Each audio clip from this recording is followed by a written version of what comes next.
encan sah jelema jadi santri, belah dituna jadi kiai, belah ditunya belah dituna jadi abuya lamun encan.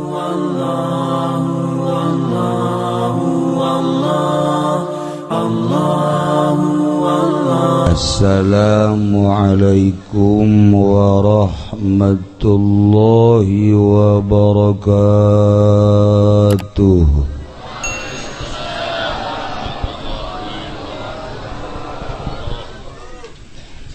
Alhamdulillah wassalatu wassalamu ala rasulillah Muhammad ibn Abdillah wa ala alihi wa sahbihi wa mawala amma ba'd. Faqala Allah ta'ala fil Qur'anil Karim wa huwa asdaqul qailin. A'udzu billahi minasy syaithanir rajim wa dzakir fa inna dzikra tanfa'ul mu'minin. Al-ayat. Langkung tipayun urang sami-sami nyanggakeun puja sinareng puji ka Gusti Allah anu Maha Suci, nu parantos masihan tina rupa-rupa nikmat ka urang sadayana, terutama nikmat anu kacida pisan ageungna nyaeta nikmat iman sinareng Islam. Shalawat sinareng salam mugia dilimpahkeun ka junjunan alam Kangjeng Nabi urang Kangjeng Nabi Muhammad sallallahu alaihi wasallam, katut ka para kaluargina oge ka para sahabat-sahabatna rawuh para tabi'in atba tabi'in. Al-mukarramun para alimil ulama, para asatid, para tokoh masyarakat. Bil khusus di tengah-tengah orang aya Kiai Sepuh Kiai Haji Udin ti Caringin, oge Kiai Haji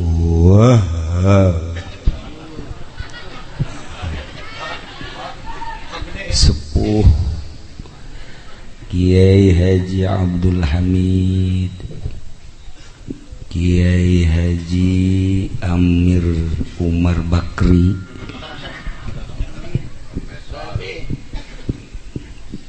Kiai-kiai anu salesna anu kusim kuring teu disebatkeun namina sami-sami, anu kusim kuring dimulyakeun tur mudah-mudahan aya dina rahmat Allah Subhanahu wa taala.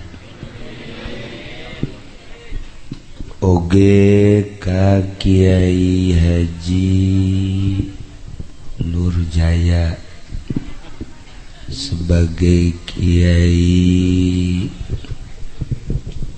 trifungsi,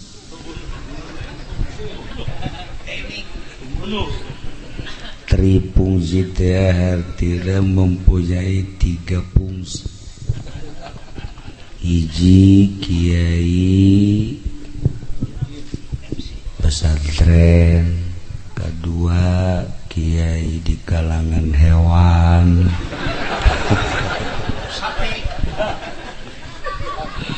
oge termasuk Kiai pengatur-pengatur acara nu teu pernah ngatur. teka kantun deui kiai anu candak simkuring kiai anu geus tenar di solear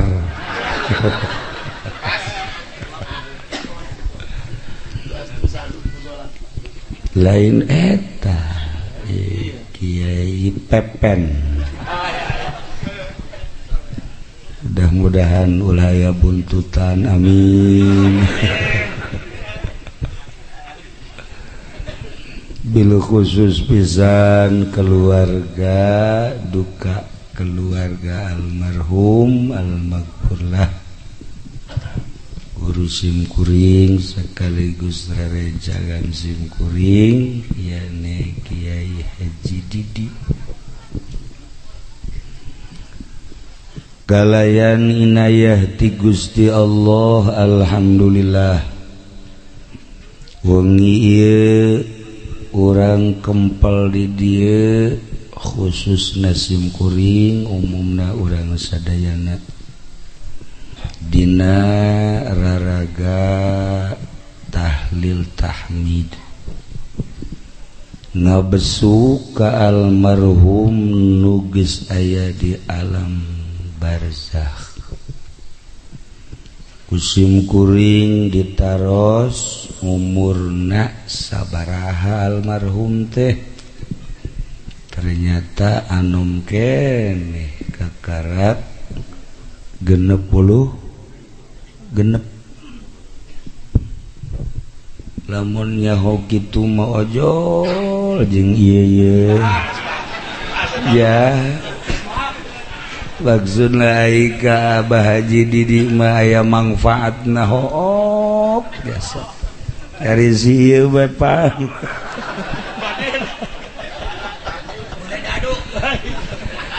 lamun tadi nggak bisa mah gitu tadi tukar-tuker lah mendingan tuker wani norog samiliar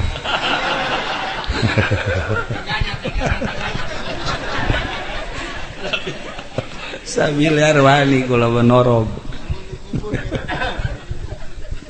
ya Allah ya Rabb kulantaran meureun umur mah lain ku sebab gering lain ku sebab susah lain ku sebab corona tapi ku sebab ajal atuh teu bisa dipungkir cunuk kana waktu ninggang kana mangsa moal ngaleuwihan sajengkal moal ngurangan sajengkal pas waktuna maka urang kumpul di dieu teh sing kaelingan ku anjeunna bahwa maot teh horeng ajal kulantaran maut ajal atuh teu bisa dibeli hayang panjang umur ku dunya teu bisa mun bisa meureun paharto ibu tin jajana mah sugih lain cara Kinurjaya Kinurjaya mah okos we ngiring-ngiring kebo padahal mah kebo batur sugih Pak Harto mah tapi paeh komo RT mah koit selain paeh deui tapi nutisieun kana paeh mah santri mah teu sieun ka paeh malah rada ngarep-ngarepnya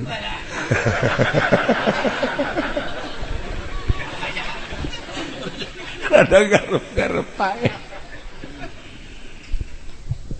jelek kiai mah bohong kulantaran santri mah boga kayakinan saenggeus paeh teh bakal senang bakal nikmat bakal ngeunaheun di jero kubur teh atuh di arep-arep paeh teh bangsa kos kieu mah ye ditawaran ge ye Bang Haji kuari lamun paeh daek embuh geus kajen atuh hirup bae terus batur parareh ge hirup bae daek teu puguh kan paeh embung hirup embung ieu lah jelema teu boga wawasan teu boga tujuan. Ai santri mah kiai boga wawasan jeung tujuan eueuh kasieun. Eueuh kasieun. Abah Haji Didi teh waktu hirupna siga biasa bae.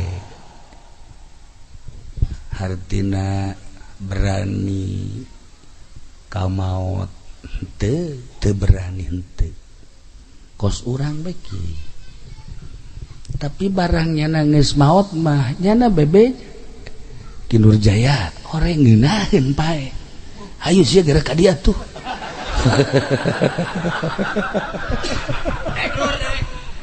cak Ki Nurjaya ulah kakula cenah itu situ bae ladan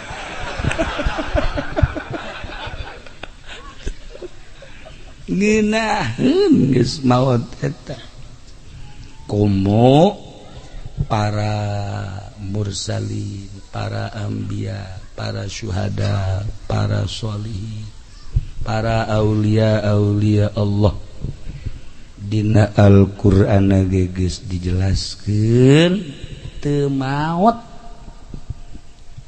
bal ahyaun hirup para aulia Allah walakin la tash'urun ngan aranjeun teu ngarti jeung teu nyaho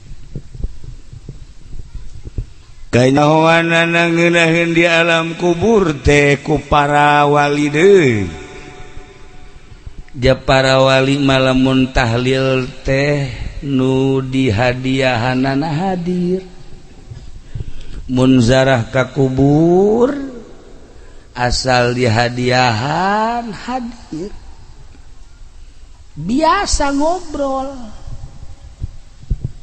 si iki lamun zarah ngobrol sarua aja lagi jeung kuntilanak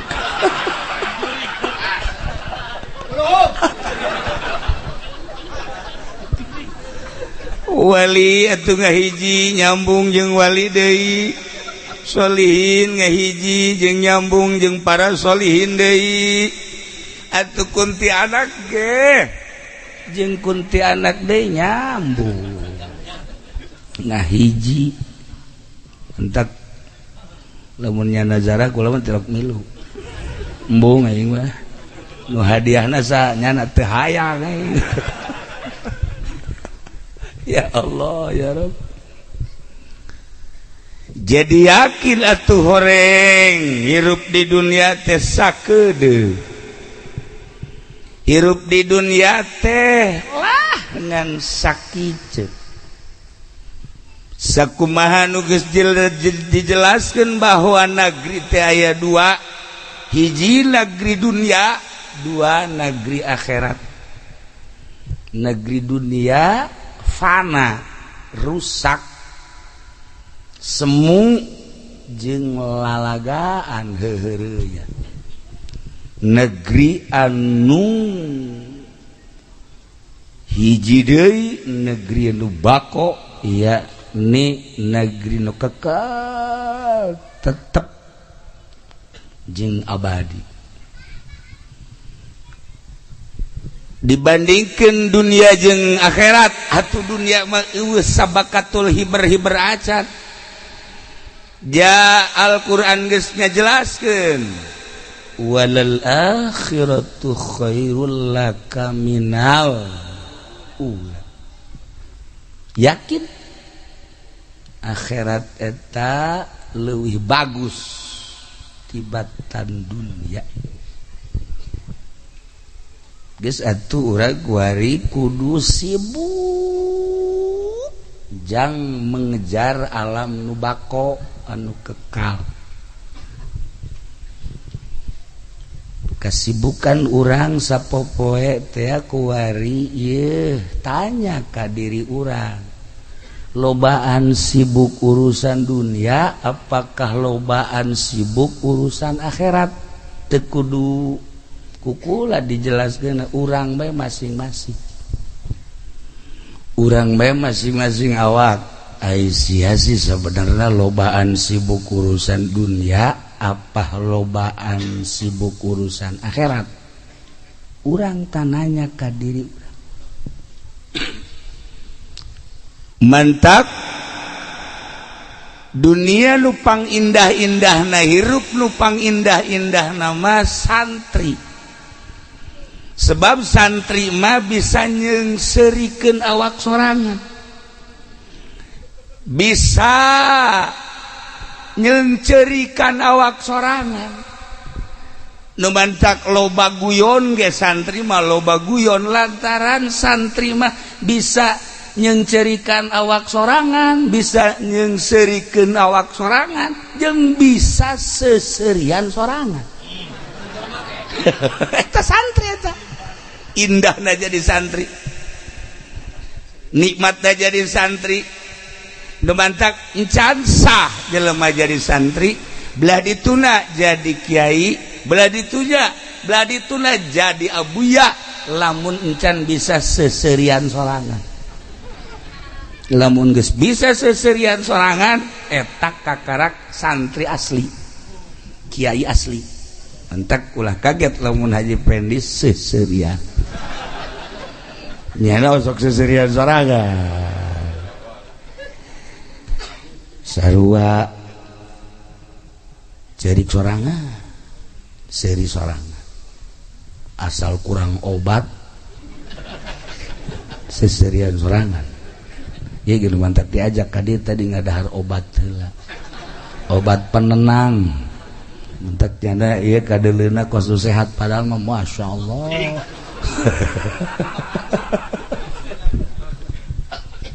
tuh ya santri mah bisa seserian nyeungseureikeun sorangan lamun geus bisa seri nyeungseureikeun sorangan hebat santri mah ka masjid tuluy kaluar ti masjid dula-duluy ngana sendal ka mana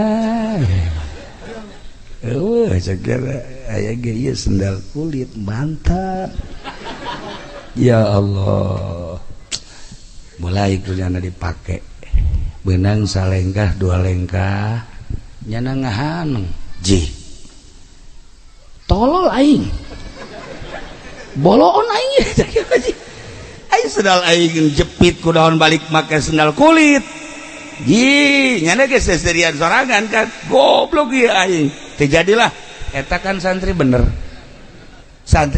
ICU mah kan terus harina nah bedana santri jeung sieu eta kos kitu malah mah bebeja ka babaturana eueuh sendal aing nu jepit aya ieu mantap eta bari seserian pan jahanam di babauku nyana eta tuh santri bisa nyeungseureikeun awak sorangan ketika santri wauh jeung hiji awewe di deketan kumanehanana geus jelas awewena bogoheun ja santri maka rasep nu kasep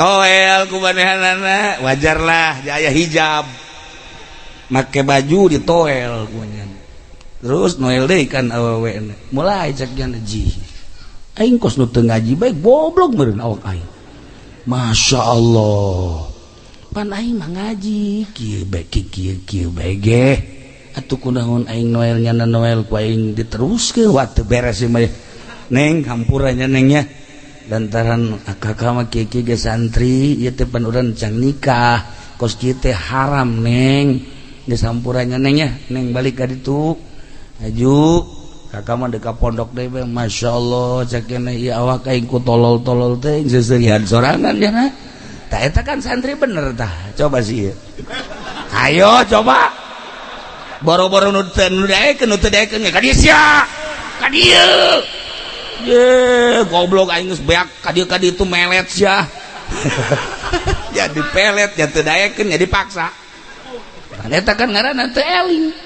Tuh, bedana santri. Masya Allah, indahna jadi santri. Mantep.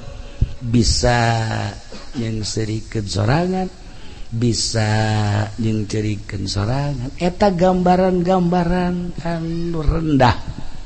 Belah dituna tengah peting nyana tafakur. Ulah kakak ngomong sih bacalain santri. Ima kerja di tak jeung santri bego.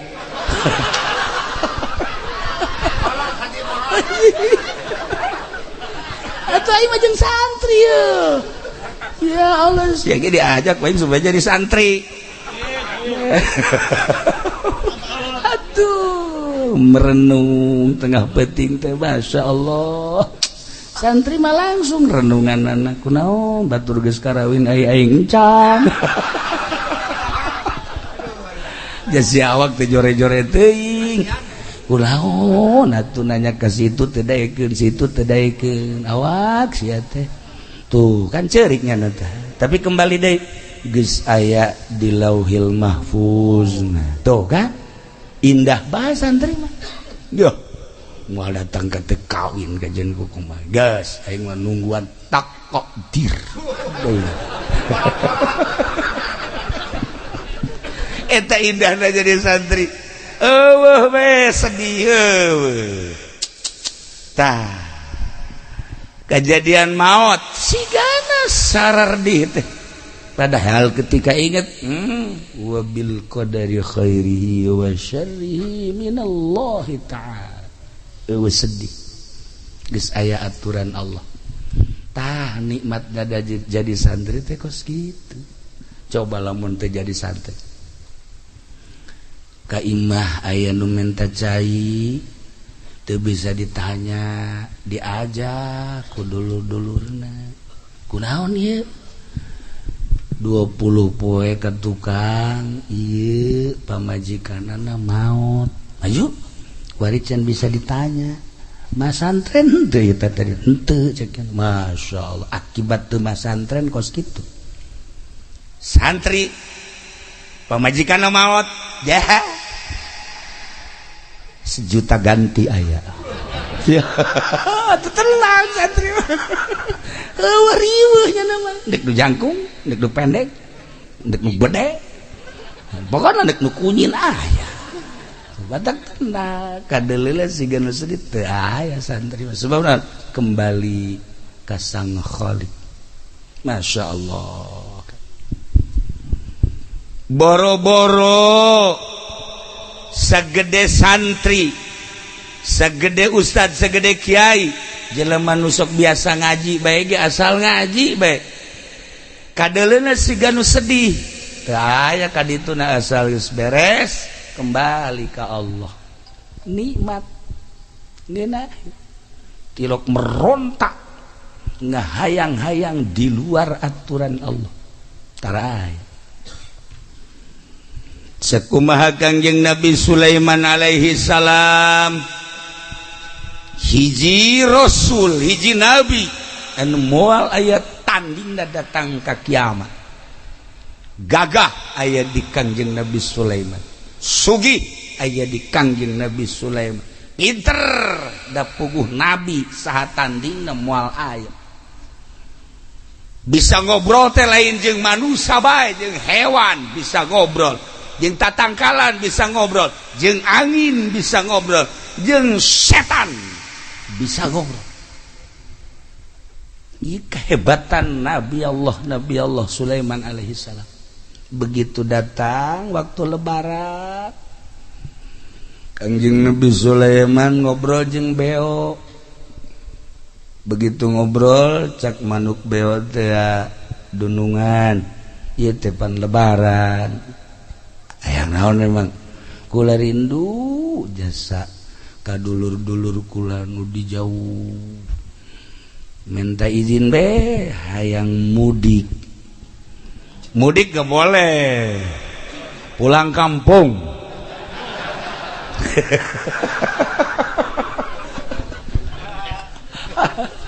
Hebat presiden urang mah.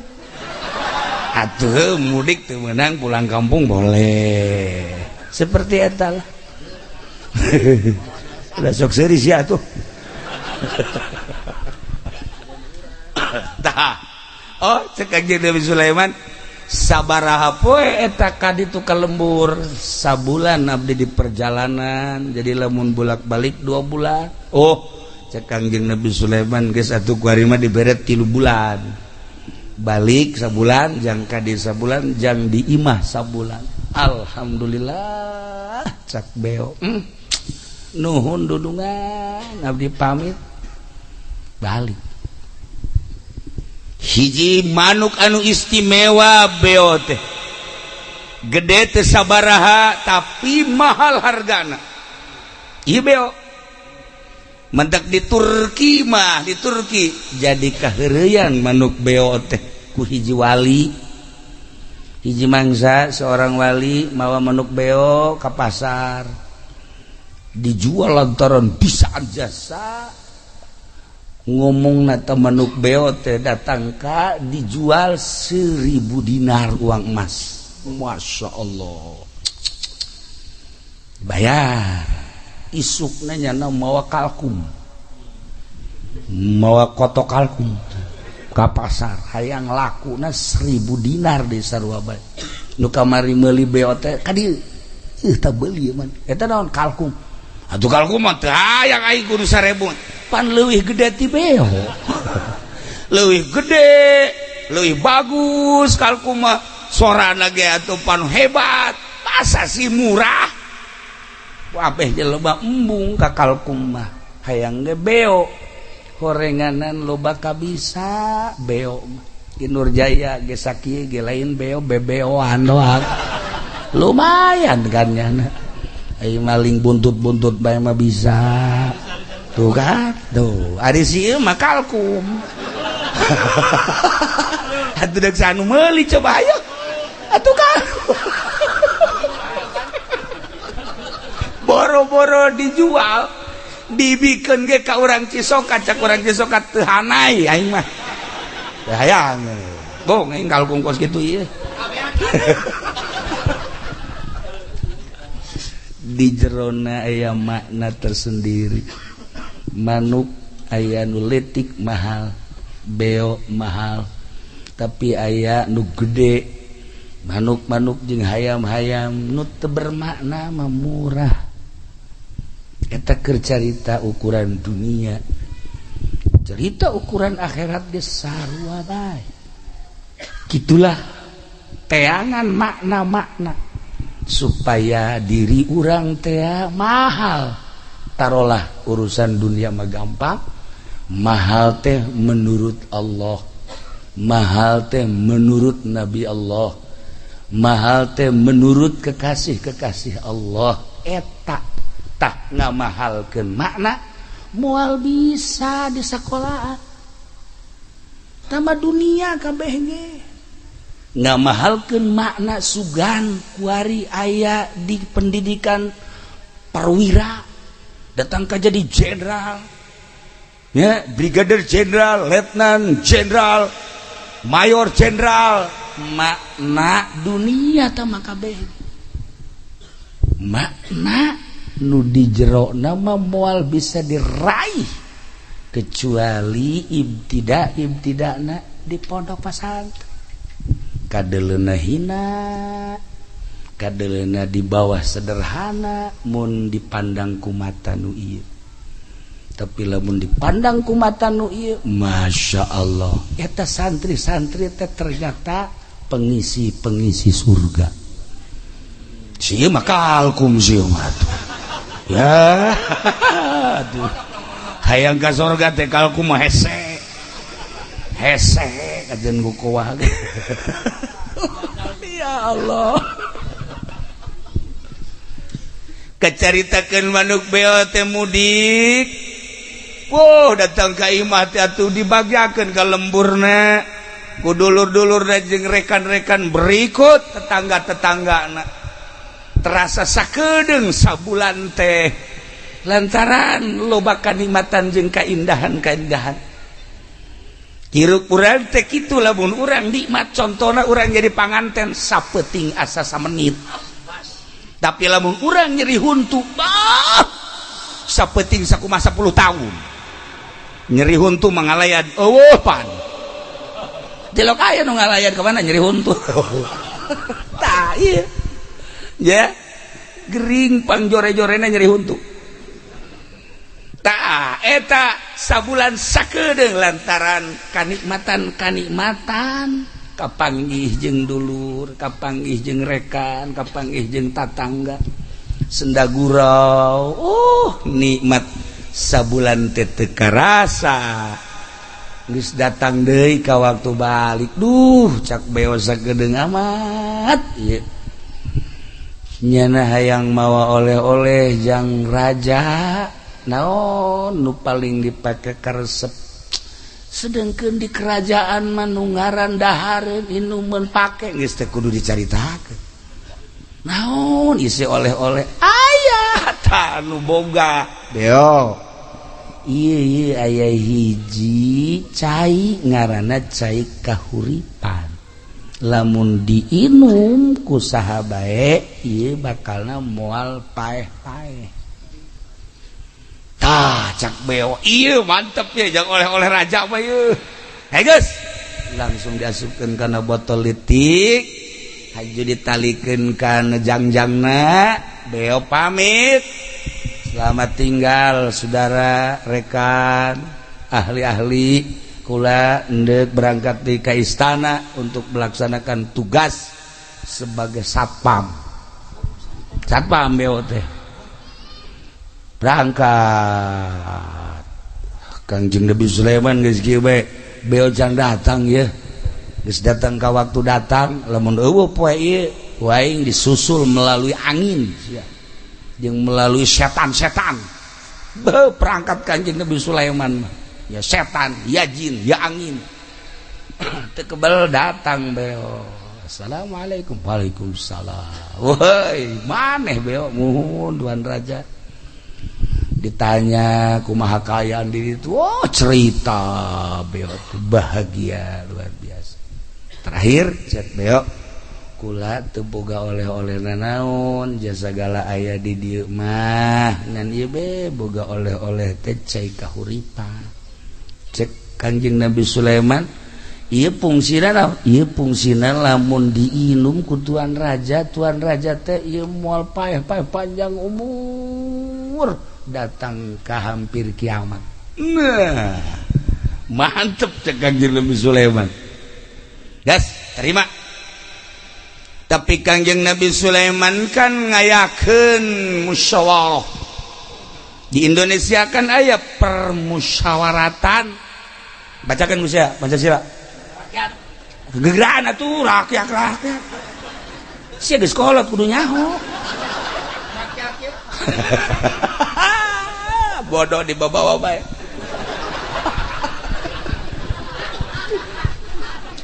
Tekuarikan ieu keur dirancang undang-undang melalui permusyawaratan wakil-wakil urang berbagai praksi geus ngaluarkeun ide-ide tinggal menunggu setuju apa henteu ketuhanan yang maha esa guru aing orang Jogja baheula satu ketuhanan yang maha esa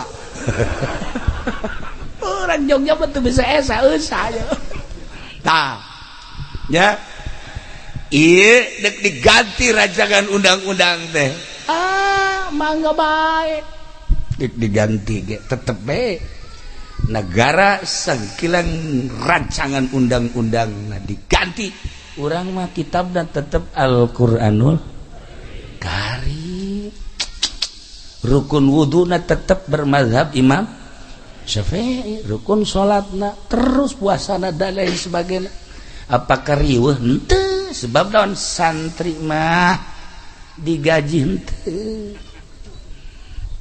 teu digaji jeung teu hayang jadi nanaon hiji be santri mah embung jadi nanaon hayang jadi ahli Allah iya Allah emang sih ieu kalku mah bae ada loba hayangnya nama santri mah teu hayang sugan jadi guru teu hayang sugan jadi muid teu hayang sugan jadi DPR embung dipaksakeun ge teu boga ijazah teu hayang santri hiji beheng jadi ahli Allah berikak bulu aing ngadengen lagi kos bener teh kitu tah dah hebat dah santri Masya Allah guys ulah jaritakeun urusan negara tama anu ngagegeh sabodo maranehanana kege karasa ku urang kabehan di mana diganti ya pasti urang ge atuh ih si masuk atuh ngarembel bae ih kos jagoan bae sia keheula moal aya rubat ribut di Indonesia mah Bhinneka Tunggal Ika NKRI bey mantep guys ulah pikiran kos gitu maksudnya kayak sakedeung deui ieu mah urang we nyaritakeun teh Kangjeng Nabi Sulaiman musyawarah jeung manusia nu aya di istana jeung jin nu aya di istana jeung hewan-hewan anu aya di lingkungan istana kumaha ieu beo mawa oleh-oleh cai kahuripan lamun diinum ieu kaula panjang umur mendekati kana kiamat kumaha kira-kira wow manusia kabeh satuju jin satuju hewan-hewan satuju kabeh sebab tuan raja mah maharaja inter aya di tuan adil aya di tuan sagala rupa aya di tuan geus kami mah satuju panjang umur kabeh satuju ngan aya manuk kokok beluk di dia manuk kokok beluk naon sarua manuk kokok beluk paingan banget da kos kokok beluk ieu rajana ye cak manuk kokok beluk ke tuan raja heulana manusia kabeh satuju jin satuju hewan-hewan satuju ulama ieu teu nyebutkeun teu satuju besi kula di brendel ieu cara di MPR kamari cara di pusat di brendel datang ka kuari teh direnggenkeun oh bahasana direnggenkeun nya urang dieu teh mangaranna direnggenkeun heula ulah dilanjut teh lanang toh tapi kieu cek manuk kokok beluk tuan raja milu beh lah jeung kula yuk kamana ayo milu diajakeun ke hiji tangkal kayu gede aya gowok di dinya tah ieu aki-aki nu aya di gowok gede babaturangna ngan kula doang nyana ieu geus teu daya teu upaya geus sabaratus tahun meureun nyana gara-gara nginum cai kahuripan kuari jadi itu bisa ka mana batur geus paraeh kabeh nyana tinggal kicep bae kieu tuan daek gitu hayang ai cak Kangjeng Nabi Sulaiman tuan ge lamun nginum eta bakal kos kieu bung cak Kangjeng Nabi Sulaiman bung langis kos eta dimusyawarahkan deui dimusyawarahkeun di MPR kumaha rancangan undang-undang salah aing kumaha urusanna cai kahuripan tetap cek manusia jin dan hewan inum tuan datang ke mana coba kekuatanna lantaran tuan mah adil didinya malaikat Jibril turun langsung dia tepak ku malaikat Jibril besi diinum plek bepes cek nginum saya numpak Jibril oh hampura Jibril suganti si Pepen dibunuh gua ingat si kalkum itu mana naonan tuh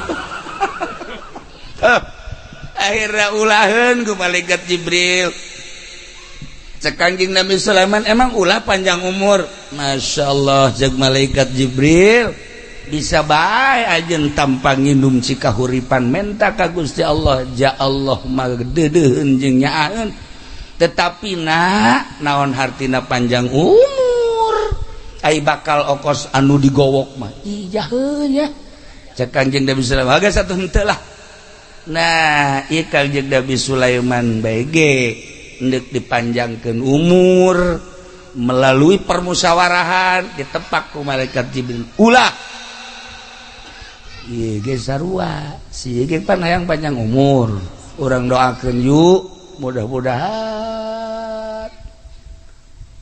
amin ndek naon deui atuh hirup di dunia ndek naon deui ya sanajan kawin deui ya kadeuleuna doang gagah ge buktina si itu nangis merengut bae salah aing cek ye milih si eta ngatu kalkum ngaranna tak itulah para jamaah kaum muslimin wal muslimat rahimakumullah ternyata horegaran cek Kanjeng Nabi Sulaiman ulah hayang panjang umur ulah hayang pendek umur urang pasrah bae ka Gusti Allah kumaha ajal bae nu penting salila hirup urang ibadah ka Gusti Allah sebab Allah janji ketika urang jadi kekasih Allah Allah geus nyadiakeun sorga ketika urang jadi hamba Allah anu maksiat bahkan urang teh jadi hamba iblis bakal disadiakeun ku Gusti Allah neraka pintu surga nu kahiji di luhur lawangna la ilaha illallah Muhammadur Rasulullah pintu nomor kahiji eta Masya Allah diperuntukkeun jang saha eta pintu hek nomor hiji eta mah jang anbiya wal mursalin wasyuhada wassalihin khusus eueuh jalan bangsa kalkum asup ka dinya teu bisa khusus pintu surga nomor kedua babul musallin lawang paranti jelema-jelema nu salat cuman salatna bikamalis salat dengan mengerjakan salat anu sempurna zahiran wa batina zahirna sesuai jeung syariat syarat rukunna batinna ketika salat bener-bener tawadu ka Gusti Allah teu inget ka sisi ka gigir geus disadiakeun babna khusus babul musolli tinggal ragap bae aing asup moal ka lawang eta asup ta moal aing ka lawang eta atuh tinggal ku urang bae dikira-kira salat aing urang kos kumaha salat anu bakal asup ka dinya khusus salatna anu ketika Allahu Akbar geus teu inget kana naon inget ka Allah bae 4 rakaat teh inget ka Allah bae magrib 3 rakaat inget ka Allah isya 4 rakaat inget ka Allah bae salila salat subuh 2 rakaat inget ka Allah tah bakalna asupna ka lawang eta eueuh harepan sih geus 180 derajat eueuh harepan atuh jana salat ka karak Allahu Akbar karung goni nu kadeuleu karung ayam nu kadeuleu berbagai karung ai keur teu salat poho ka karung ai keur salat inget iyalah jelema nu salat bakal disiksa ku salatna normal babul musallin ya Allah daripada ikat sapi siapa hasud berennya nomor katilu babul muzakki lawang paranti jelema-jelema nu ngazakat anu ngazakatna jeung anu sedekahna bitayyibi anfusihim kalawan bersih hatena ikhlas zakatna ikhlas sedekahna ikhlas bebereanana ikhlas bakal dihususkeun lawangna babul muzakki nah ieu urang ketika kitu naon ngaranna panen meunang 1 ton minimal geus dipersiapkeun jang zakatna kumaha leuwih maka wah geus disiap-siap urang dagang kitu keneh ngisob ieu teh siapkeun zakat segala rupa urang boga kaleuwihan siap-siapkeun ku urang jang fakir miskin jang fuqara masakin jang yatim piatu nah ieu khusus bakal nalawangna lawang muzakir sigis uhar pandai bae can pernah kadenge di lemburna nyana ngazakat can pernah we kadenge malah zakat nu batur dicokotan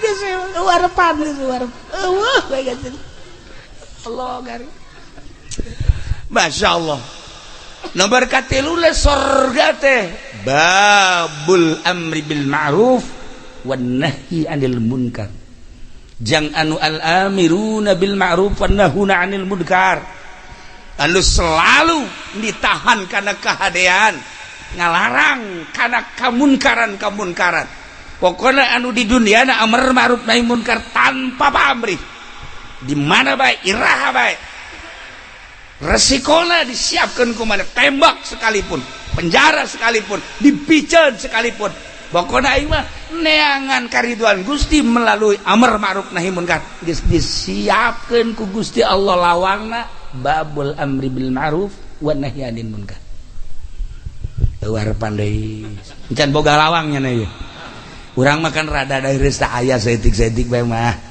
saeutik aya lah pokona bae sieun mah eueuh suama sakali tika hiji datang kakak opat cat can aya bau-bau asana kanu itu wa kanu hiji deui tah ya ya Allah ya Rabb lawang selanjutnya ini adalah lawang anu babun nahyi anis syahwat bab atau lawang nahan kahayang ieu mah hese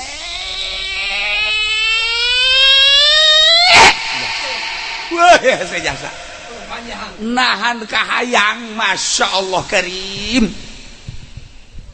syahwat jeung kahayang telah jadi dunia ieu moal lila tahan kurang ke di akhirat lain teu kabeuli mobil mewah teh kabeuli tahan lain teu kabeuli baju bagus teh kabeuli tahan lain teu kabeuli awewe nu mana ge tapi kabeuli ditahan dek restoran mana ku aing didatangan bisa aya tapi ditahan nahan eta horenganan bakal ngajadikeun cukang lantaran lawangna khusus ge di akhiratna babun nahyi anis syahwat ya Allah ya Rabbi encan kabagian lawang keneh bae kinur jage kiceup mana ya ieu mana ya keur ngintip can aya can aya tuh kinur jaya encan komo sia oh jauh jasa teman tuh ieu kiai can aya komo eta ya Allah ya Rabb masya Allah karim ieu pang hese-hese na urang titah ieu teh belajar nahan nafsu masya Allah salila hirup moal bisa urang nahan nafsu lamun teu dilalanyahan heula cara ngalalanyahan nahan nafsu pondok pesantren tadi pondok pesantren teh jangan ngalalanyahan nahan nafsu boro-boro keur teu boga keur bogana ge henteu kokomoan ieu tah mahalna jadi santri teh mahal jadi santri teh lantaran lain sakadar bisa ngaji ai sakadar bisa ngaji mah gampang baca Quran ti mimiti ngejah nyambungkeun terus makharijul hurufna jeung lagamna gampang ngalaksanakeunana nu dibaca nu hese kitab naon garan-garan geus diaji mah Sepinah, Takrib, Riyad, terus Fathul Muin. Wablah dituna kitab-kitab juara anggotan. Bisa dibaca, tapi nahan nafsuna nu hese. Ya Allah, ya Rabb. Nu mantak laluhur ge Ki Asnawi Carini, Syekh Abdul Karim, Ki Abdul Halim, kabelah dina guru urang Abah Ucu ngajina sarua Fathul Muin kitu-kitu keneh. Tapi kadeleuna kesederhanaana lain teu kabelieun nya mobil teh lain teu kabelieun nya baju bagus teh jang naon atuh bakal ditinggalkeun tah boga pikiran kitu Jidu hese teh boga pikiran kos kitu tah. Ya Allah ya Rabb.